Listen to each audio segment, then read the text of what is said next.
Welcome. You're listening to Ask the Doulas, a podcast where we talk to experts from all over the country about topics related to pregnancy, birth, postpartum, and early parenting. Let's chat. Hello. This is Kristin with Ask the Doulas, and I am so excited to chat with Stephanie Middleburg today. Stephanie is a registered dietitian, author, and founder of Middleburg Nutrition. Welcome, Stephanie. Hi, thanks for having me. So happy to have you here. And our primary topic today is all about prenatal nutrition. Yes, I love this topic. I've always loved this. First and foremost, I'm a mom of two. I have an 8-year-old little boy and an almost 6-year-old little girl. Focus this a ton in my practice. It's become a specialty. And I have a book coming out April 30th called The Big Book of Pregnancy Nutrition.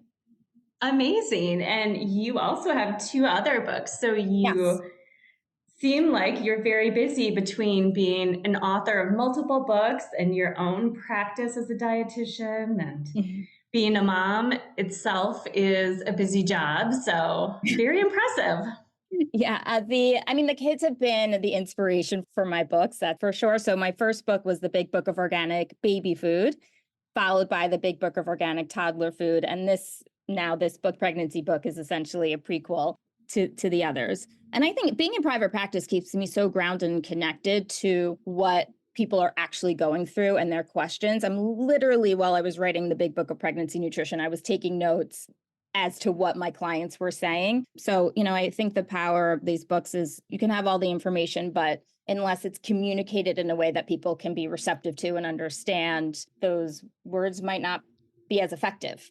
I really try and take a realistic approach in my books and my work with my clients, which is a lot of fun.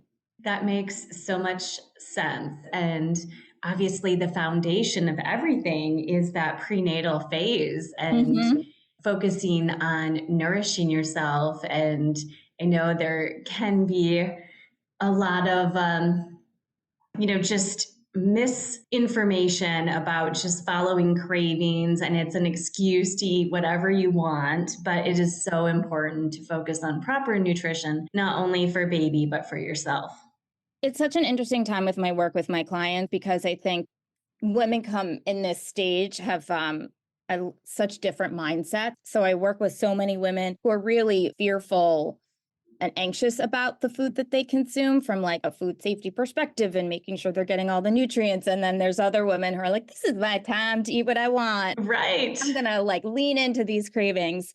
But there is still so much confusion out there and so many questions. And it is such an important stage that can really set the tone for both how mom is feeling in her pregnancy and postpartum as well, which is why I really like to emphasize on this book. It's food for mama and for baby. And, so again, the journey postpartum. And it really does start the family thinking about eating quite differently. And I just know in my pregnancies, there was even as a practitioner, there was a lot of things that I acted reactively to, being like, why didn't I know this? Why didn't anybody tell me this? Or why didn't I research this more? And I see that in my clients too. So a lot of the book was to really provide some information along the way at various stages, whether or not you make changes, but at least to be aware of things, to talk to your doctors or your care team about. I think that's so important.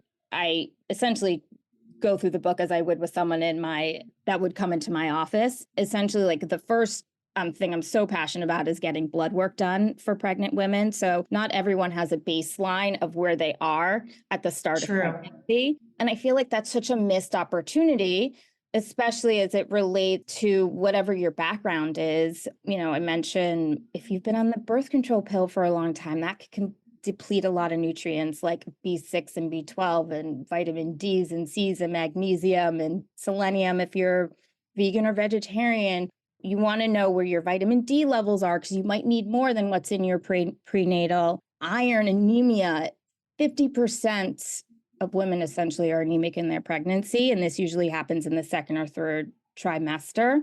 But it's important to know what your base is to be able to, if this is something like, should you take an iron supplement in your prenatal? Should you take one separately? B12, 38% of women are deficient in it and they really don't realize it. And 12 and anemia, like those are really things when you feel the fatigue, I mean, you're going to be tired in pregnancy regardless, but it could have to do with some nutritional deficiencies.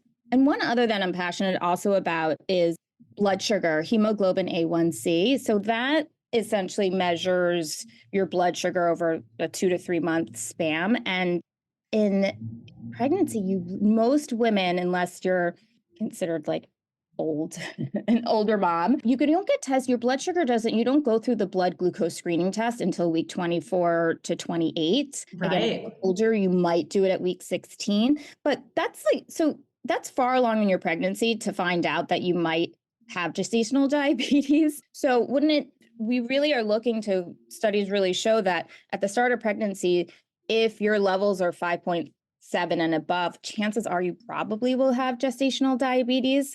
So why not work on some blood sugar control earlier rather than wait to the mid of your pregnancy? So there's just some preventative things that I'm just very passionate about that women talk to their doctors about, just to get more personal information for their bodies to see what's going on. Very helpful. And the book is such a great way for you to impact more women. I mean, living in Brooklyn, you can only see so many people in your private practice. So having this guide for people all over the world to better care for themselves and their baby or babies is so important. Yeah, I really hope so. And that's really the goal. It was amazing to me how the Big Book of Organic Baby Food really became a Bible to so many women. I am in Brooklyn and New York, somehow this bubble, but to see how far reaching it was and how helpful it was for so many women definitely helped inspire this book for pregnancy, because it is such a confusing time. And it's a time, these are areas where you need a lot of hand-holding, right? And certain parts, and you need a lot of guidance. Some things are black and white, but some things there's gray area. I think as it relates to even food safety, that a lot of women get hung up on, and I think over Google to get the information from, and might not be getting it from their care team either. Again, like prenatals definitely is one of those. No one really knows what to do there. You're told to get a prenatal. And I think unless you have a relative or a friend, there's no guidance on what specific prenatal you should get or what you should be looking for yourself. So I have big chart there and a section on supplementing your supplements. Again, some women need additional nutrients in addition to just what their prenatal is providing them. That makes perfect sense. I remember having a friend tell me about the whole food prenatals versus the standard generic ones. Yeah. And it made such a difference in my nausea and just overall energy. 100%. And sometimes it takes a little bit to find the right combination for you. And that's okay. You can switch, your prenatal and the combination until you find the best fit for you. The first trimester is really hard because 75% of women are going to be nauseous. And, there are different forms of prenatals you can take. There are now some powders you could do. There are some liquids, gummies, which, aren't my favorite. Just you're not going to get enough of what you need as a supplement, but better than nothing, right? Take a gummy in the first trimester until you start feeling better. But really, yeah, unless it's a really hard area, and knowing what to look for. Not everyone will need iron in their prenatal, but might need to take it separately because it can lead to some digestive issues. Not all prenatals have choline in it. A lot of prenatals just have 600 to 800 IUs of vitamin D, where you might need 4,000 IUs of vitamin D. It might not have the right form. It might, you might need more magnesium citrate, for example, if you're finding you're constipated. There's, not to make it complicated, but these are all things to look out for that could be immensely helpful. I'm a big proponent of probiotic, especially later on in pregnancy, because there's really great research that shows that it can help prevent chronic conditions in kids like eczema, food allergies, things of that nature, especially if you're going to have a C-section or for any reason, you were put on antibiotics.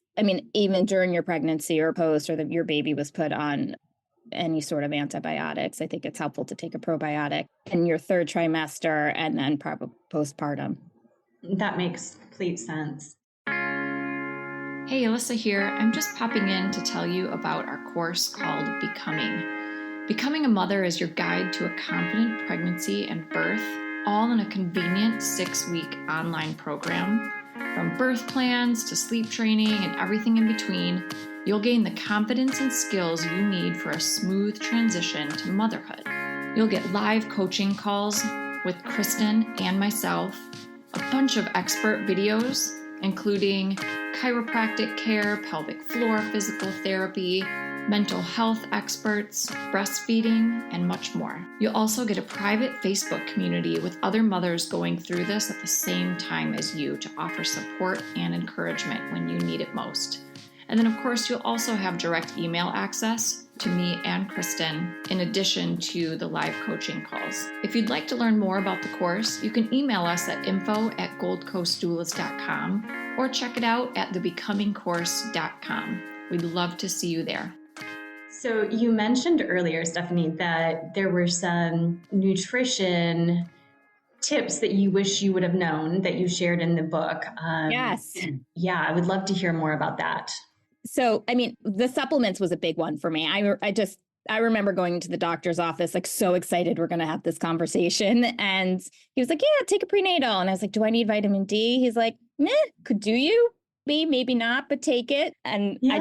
I remember the conversation was so like, and that's why, like one of the reasons why inspired me to go into detail about these prenatals. And again, to have the conversation with, bring it to your doctor or ask them to test your level so you could see if you do need more of certain things. Another part was during the blood glucose screening test, my nurses had told me, this is again, 24 to 28 weeks, your first test to test if you might have gestational diabetes, and you take like 50 grams of sugar. I don't know if you remember this. And then they test your glucose, your reaction to it. Yes. If you pass, great. If you fail, then you have to go on to a 3-hour glucose screening test, which is way less fun. You want to try and avoid it if you can, but it doesn't mean that you have gestational diabetes. But anyway, it is not a fasting test. And time again with me, I was told it was. And so many of my clients are told that it is, which I think sets you up for a disadvantage. Because if you think about it, if you're having so much sugar in an empty stomach,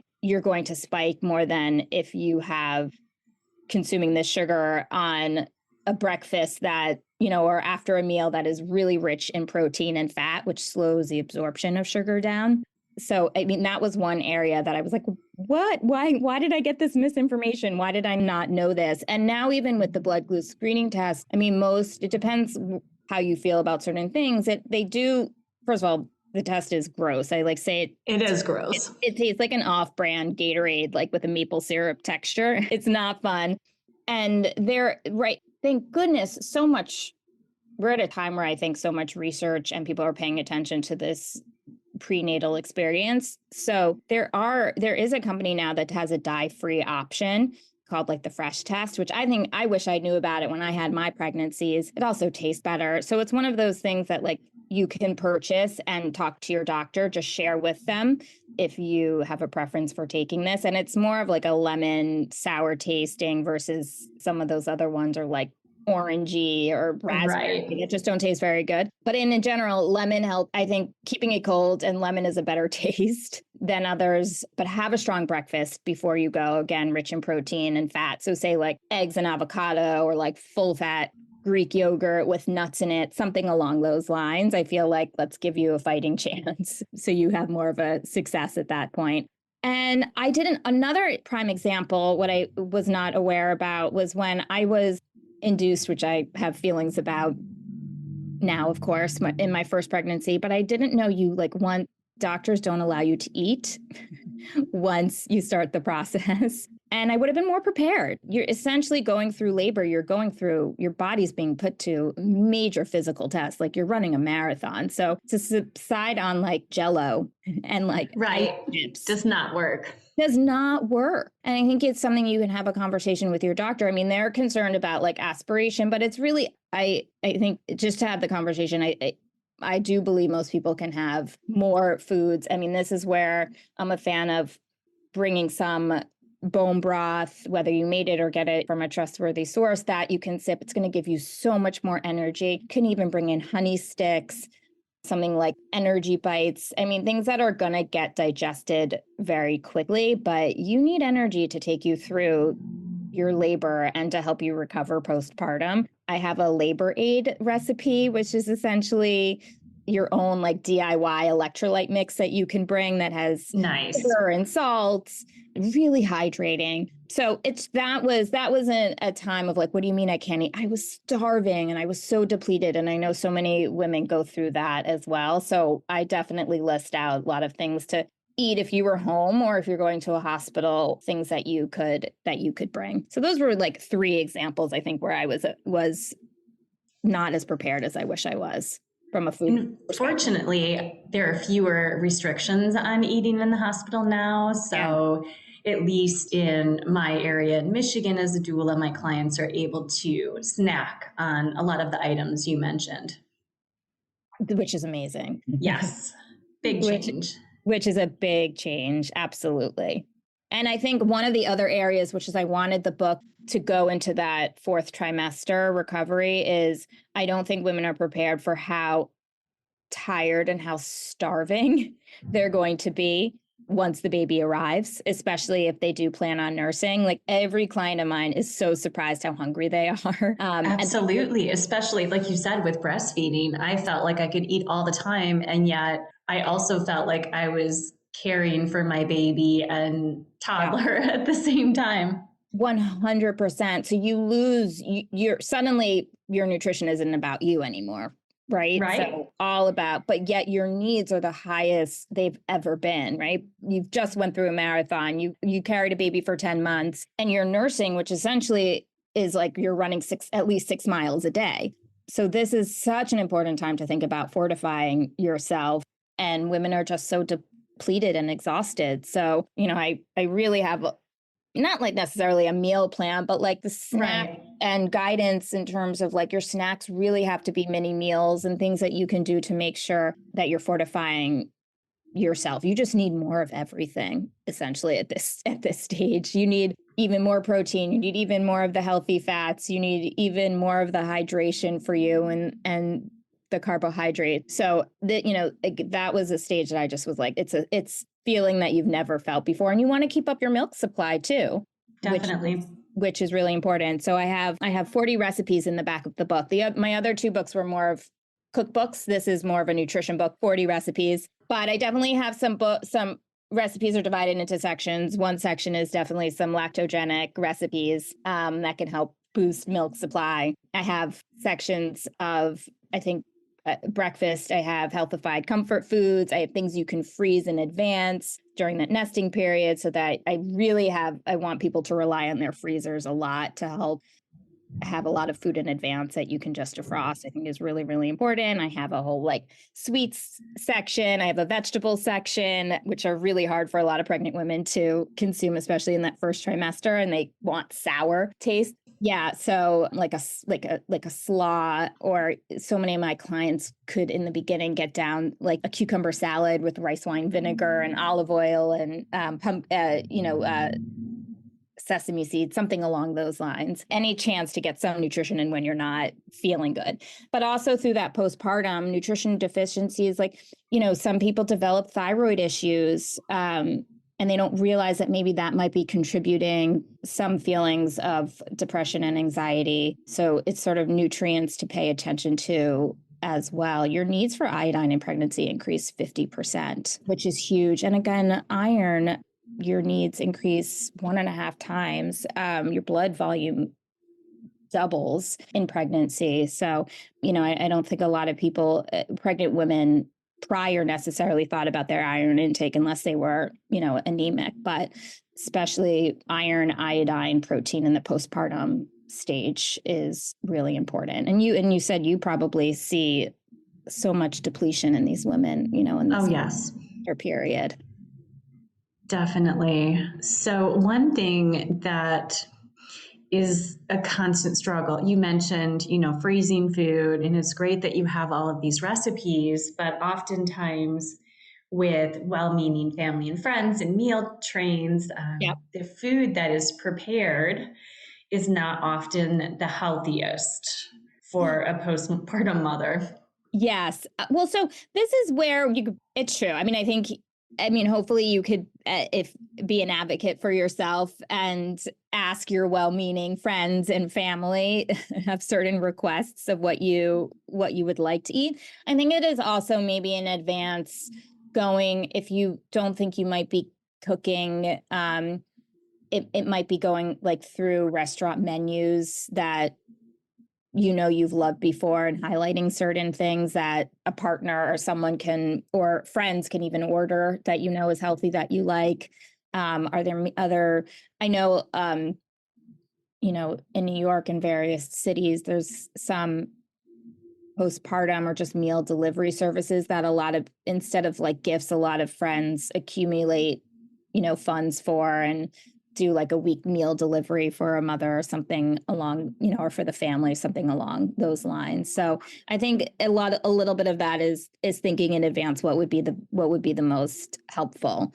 And your friends want to help, your family wants to help. So if it's money for a meal delivery service, do it. Whatever. Right. Or even, for friends and family members who love to cook, send them some of the recipes in your book. Exactly. I mean, that's one thing's amazing about the Big Book of Organic Baby Food and Toddler Food is even all these women or families who are telling me like they might not be cooking it, but like they're giving it to their caretakers, the recipes, or they're giving it to the grandparents and are like, here, make anything from this book. So it just makes their lives so much easier. Definitely. Yes. As postpartum doulas, we do light meal preparation. So we make snacks and food for toddlers. And so it is always helpful to have a guide or recipe that would be helpful for the entire family. Exactly. So that's why I always try and strike a balance with all my books. It's like, it's not that these are going to be foods that the whole family can enjoy. That's, nutritious and yummy, but easy. Yes. To, I don't, I want my recipes to be under 30 minutes. Some are going to take more time. Like if you're making, I do have a lasagna, obviously that's going to take more cooking time, but it can last in the freezer for a long, long time. But I know I don't want someone to spend tons of time in the kitchen if they don't want to. So that's why I want the recipes to be like accessible and easy for everyone. Love it. So any final tips for our listeners, Stephanie? Ooh, I would just,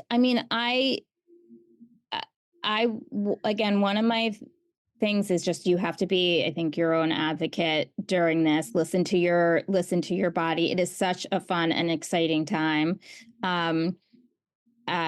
I would say in terms, but, be your advocate, ask questions for your doctor, ask your friends questions. I think for probably you see this too, for nursing, if you plan to nurse, I just think for women to go into it knowing that nursing is hard.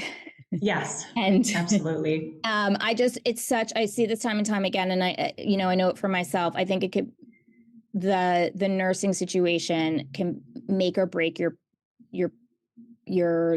those first few weeks for you, your postnatal experience. Because I think if a lot of women have their heart sets on nursing and they can't do it, I think it just becomes emotionally, obviously, and physically really tough.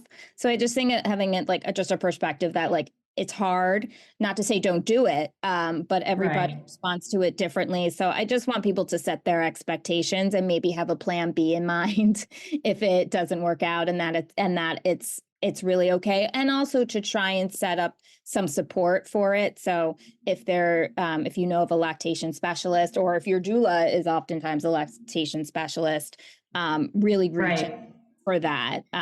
But I just, again, I just feel like I was so lucky and thankful that my friends were super open and honest about their experience about that being tough. So I went in knowing that like it might not work and that's okay.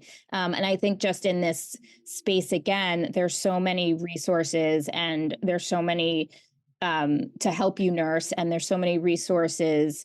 There's so many great formulas too on the market now that I feel like we just didn't have access to even a few years ago. So there's always options. Right. And, I think, I just think that that's one thing that's really important. And I would also say, don't worry if in that first trimester, if you feel like all you can eat is like bread and butter and cheese, it's okay. Get through it. Your baby will be fine. They will take from your stores.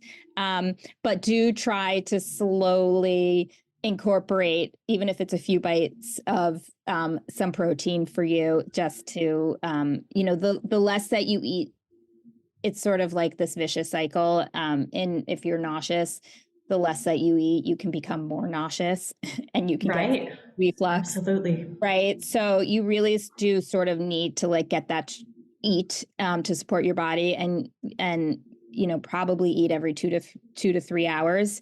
But I will say, to take that pressure off, don't worry about it. A lot of women don't feel well, and do the best that you can. But we do, that's why second, third trimester postpartum, we want to focus on the mom too, to make sure that she can be healthy to support herself, to, have her body heal as it should. And then also to be able to go into a second or third or fourth pregnancy with their tanks full, right? Instead of depleted. So that's what it's all about. Yeah, that's what it's all about.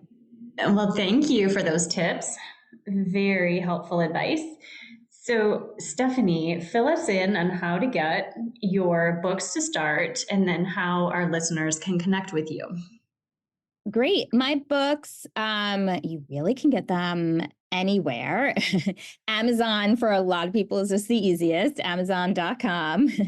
But you can get them at Barnes & Noble. You can get them in Target, online, and in the stores. The pregnancy book won't be out April 30th, but the other two at any point. And you can find me social at smiddleburg-rd. It's my Instagram. And then middleburgnutrition.com is my website. And even though I'm based in Brooklyn, New York, I actually do a lot virtually. So I do a combination there. So I love working with women one-on-one. Or families one-on-one in any capacity. Right, exactly. Well, thank you so much for sharing all of your wisdom, Stephanie. It was lovely, and I'll have to have you back on to expand our conversation in the future. Would love that. Thank you so much. Thanks for listening to Ask the Doulas. For more information about Gold Coast Doulas, visit us on our website, goldcoastdoulas.com. We're also on Instagram, Facebook, and YouTube. If you like this podcast, please subscribe and give us a 5-star review. Thank you. Remember, these moments are golden.